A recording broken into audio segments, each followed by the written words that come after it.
Bienvenidos a Escuela para la Memoria con Benjamín Polanco. Un cordial saludo a nuestros queridos atletas de la memoria. Hoy vamos a sumergirnos en un material que la verdad es fascinante. Parte de una idea que, bueno, a primera vista parece casi de ciencia ficción, pero que es la base de cómo funcionamos. La idea de que nunca vemos la realidad directamente. Exacto, que lo que experimentamos es una versión editada por nuestro cerebro. Pero el análisis que tenemos delante le da un giro y lanza una pregunta que a mí me ha resultado bastante inquietante. ¿Cuál es? ¿Qué pasa si no somos los únicos editores de esa película que es nuestra vida? De hecho, el texto lo dice con una contundencia que te obliga a pararte a pensar. Cito textualmente: entender cómo funciona tu percepción no es un lujo intelectual, es autodefensa cognitiva. Vaya. Y esa idea, la de autodefensa, me parece un punto de partida potentísimo. ¿Por qué se plantea esto como una necesidad tan urgente? Casi como una habilidad de supervivencia, ¿no? Es que esa es la clave de todo el argumento, yo creo. La urgencia viene de lo que el material describe como una peligrosa asimetría de conocimiento. Asimetría. ¿A qué se refiere con eso? Pues a que la mayoría de nosotros damos por sentada nuestra percepción. La tratamos como si fuera, digamos, una ventana transparente al mundo. Claro, lo que veo es lo que hay. Eso es. Pero mientras nosotros vivimos en esa feliz ignorancia, por llamarlo de alguna manera, hay industrias enteras, desde el marketing y la publicidad hasta la tecnología, la política, que dedican miles de millones a entender y explotar los fallos, los sesgos, los atajos de esa misma percepción. Ellos sí saben que no es una ventana. Saben que es una pantalla en la que pueden proyectar cosas. Así que, cuando la fuente habla de autodefensa, se refiere a equilibrar esa balanza. Si no entendemos nuestro propio sistema operativo, otros lo usarán para instalar las aplicaciones que ellos quieran. O sea, que no es tanto una conspiración personal contra una, sino que es un sistema que funciona a gran escala. Y nosotras, las personas, somos los receptores. Pero aún así suena un poco alarmista, ¿no te parece? Bueno, puede ser. La idea de que hay otros usando nuestro cerebro en nuestra contra. El material pone ejemplos concretos. ¿Quiénes son esos editores de nuestra realidad? ¿Sí? Y lo hace de una forma muy inteligente, la verdad. Va de lo más inocente a lo más complejo. Empieza con el ejemplo perfecto. Un mago. ¿Un mago? Claro. Un mago es literalmente un editor profesional de la realidad. Juega con nuestra atención, dirige tu mirada a una mano mientras la otra hace el truco. Y lo disfrutamos, porque sabemos que es un espectáculo. Sabemos que nos van a engañar, es parte del pacto. Exacto. El problema es cuando esa misma técnica sale del teatro y se aplica en contextos donde no somos conscientes de ser el público. Y ahí es donde el texto apunta a los grandes editores de hoy. ¿Qué serían? Los algoritmos de las redes sociales, las narrativas de los medios, las campañas políticas. Claro, es que la analogía que usa el material me parece brillante. Dice que es como si nos pasaran la vida por un filtro de Instagram sin nuestro consentimiento. Ya. Eligen el ángulo, saturan los colores, eliminan lo que no les interesa y nos presentan esa versión editada como si fuera la pura realidad. Y nos la creemos. Exacto. Y el mecanismo es tan eficaz porque, como bien dice la fuente, te editan la realidad y ni te avisan. No es una imposición violenta, es una seducción muy sutil. Ponme un ejemplo de eso. Pues mira, el algoritmo de una plataforma de vídeo no te obliga a ver nada. Simplemente te recomienda un vídeo tras otro. El siguiente en la cola. Eso es. Y cada uno es un poquito más extremo o más polarizante que el anterior, porque sabe que eso maximiza el tiempo que pasas en la pantalla. No te han forzado, pero después de una hora, tu percepción de un tema concreto ha sido sutilmente moldeada. Editada. Editada, sí, sin que te des cuenta.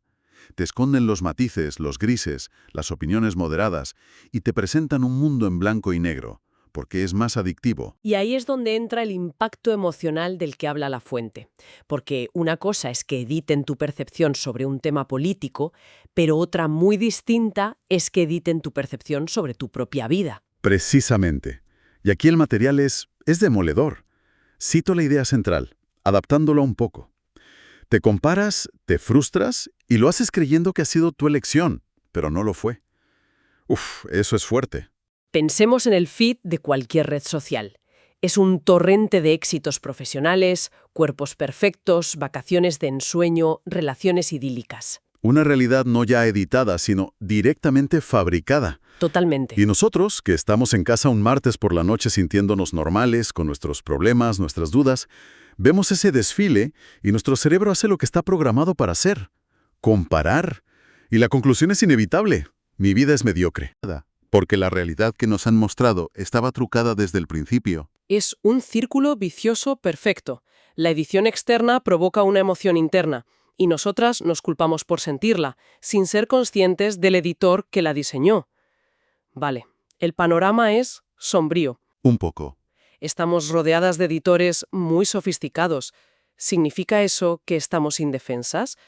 El material que analizamos parece sugerir que no, que hay una salida. Efectivamente, y ese es el giro constructivo, y para mí el más importante del análisis.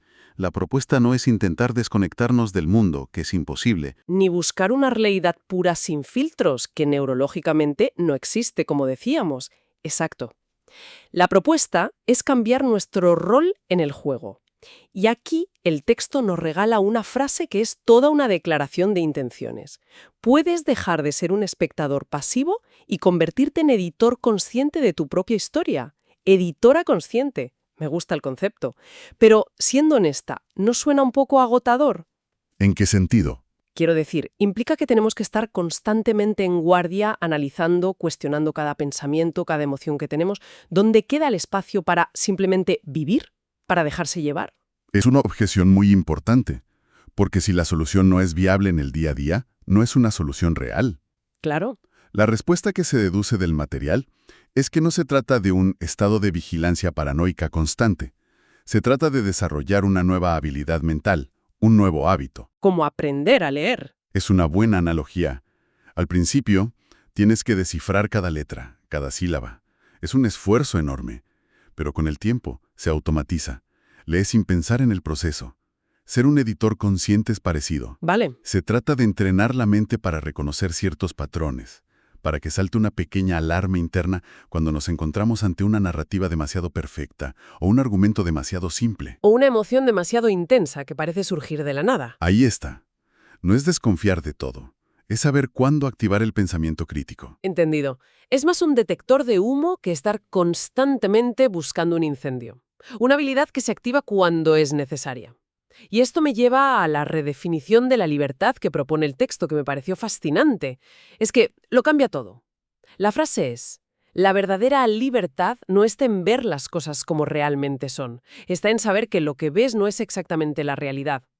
Es profundísimamente contraintuitivo, ¿verdad? Totalmente. Solemos pensar que ser libre es tener acceso a la verdad objetiva. Pero el texto nos dice, ¿no? La libertad es darte cuenta de que siempre estás viendo un mapa, no el territorio. Y en el instante en que entiendes eso... En ese instante ganas 3 poderes increíbles. Primero, puedes cuestionar ese mapa. Segundo, puedes buscar otros mapas, otras perspectivas. Y tercero, y más importante, puedes empezar a dibujar el tuyo. La libertad no es tener el mapa perfecto. Es tener el lápiz en la mano. Me encanta esa idea de tener el lápiz en la mano. Entonces, si desarrollamos esa habilidad, esa conciencia, ¿cuál es el siguiente paso? ¿Cómo pasamos de la defensa a la ofensiva, por así decirlo, en la construcción de nuestra vida? Ahí es donde el material une todas las piezas con su metáfora final, que es la más poderosa. Nos dice que no solo somos los protagonistas de nuestra vida, sino también el guionista y el editor. Y esto conecta directamente con lo nuestro, con el entrenamiento de la mente y la memoria. Absolutamente. Nuestra memoria autobiográfica, la historia de quienes somos, no es una grabación de vídeo fiel, es una reconstrucción constante.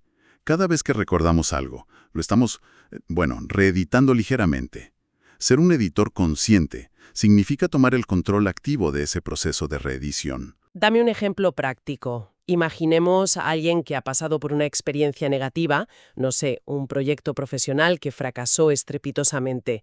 La historia por defecto podría ser: fracasé, soy una incompetente. ¿Cómo la abordaría una editora consciente? La editora consciente no negaría el hecho objetivo. El proyecto fracasó. Negarlo sería autoengaño. Vale, eso es importante. Lo que hace es cambiar la narrativa que envuelve a ese hecho. En lugar de titular la escena "el fracaso definitivo", podría titularla "el aprendizaje clave". Cambias el titular de la noticia. Exacto. La historia pasaría de ser fracasé y eso demuestra que no valgo, a ser invertí tiempo en un proyecto que no funcionó y gracias a eso aprendí A, B y C, habilidades que son cruciales para mi siguiente paso. El hecho es el mismo, pero la historia que te cuentas sobre él, la edición que eliges, cambia por completo su peso y su significado en tu vida. De ser un ancla que te hunde, pasa a ser un escalón que te impulsa. Pero aquí veo un riesgo. ¿Dónde está la delgada línea que separa esta edición consciente de la simple positividad tóxica o del autoengaño? ¿Cómo evitamos acabar contándonos un cuento de hadas que ignora los problemas reales? Esa es la pregunta del millón, y es crucial para aplicar esto de forma sana. La diferencia fundamental, según se desprende del análisis, está en el tratamiento de los hechos.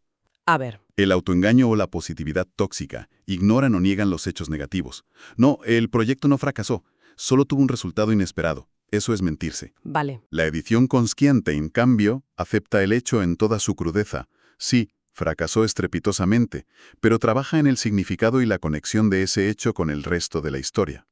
Entiendo. No se trata de decir que el fracaso fue bueno en sí mismo, sino de decidir qué vas a construir a partir de él. La clave es la honestidad con los acontecimientos, pero la creatividad con la narrativa. Entendido. No se trata de borrar escenas del metraje, sino de elegir cómo las montas en la película final y qué voz en off les pones. Y esto nos lleva a la gran elección que plantea el texto casi al final. Exacto. Nos presenta una dicotomía muy clara. En un mundo diseñado para confundirnos, para que consumamos narrativas prefabricadas, solo hay dos opciones. ¿Cuáles son? O eres prisionero de una ficción escrita por otros, la del algoritmo, la de la presión social, la de las narrativas políticas, o te conviertes en el autor consciente de la historia que eliges contar. Y lo más importante es que esa historia que te cuentas no solo afecta a cómo te sientes sobre tu pasado, ¿verdad? No, no, para nada. Determina directamente las acciones que tomarás en el futuro. Claro, porque la narrativa crea al personaje. Si mi guión interno dice, soy una víctima, mis acciones serán pasivas. Si mi guión, editado por mí, dice, soy una persona que supera desafíos, mis acciones serán proactivas. La edición de la historia es, en realidad, la creación del futuro. Totalmente. Por eso el texto concluye que esta autoría consciente no es un simple ejercicio mental. Es la herramienta fundamental para construir el futuro que decides construir. Al elegir la narrativa, estás eligiendo el camino. Es la recuperación de la agencia personal. Sí, en un mundo que constantemente intenta arrebatárnosla. Dejas de ser un producto de tu entorno para convertirte en el arquitecto de tu respuesta a ese entorno. Fascinante. Pasamos de ser el personaje de una película dirigida por otros a sentarnos en la silla de la directora. Es un cambio de poder inmenso.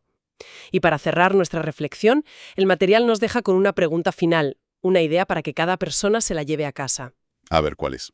Si aceptamos que somos las editoras de nuestra propia historia, ¿qué escenas importantes de nuestra vida hemos estado dejando fuera del montaje final, quizás por la influencia de otros editores? ¿Y qué pasaría si decidiéramos recuperarlas y reinsertarlas en nuestra narrativa a partir de hoy? Y recuerda que en Escuela para la Memoria Benjamín Polanco estamos para ayudarte a desarrollar tu supermemoria en 24 horas.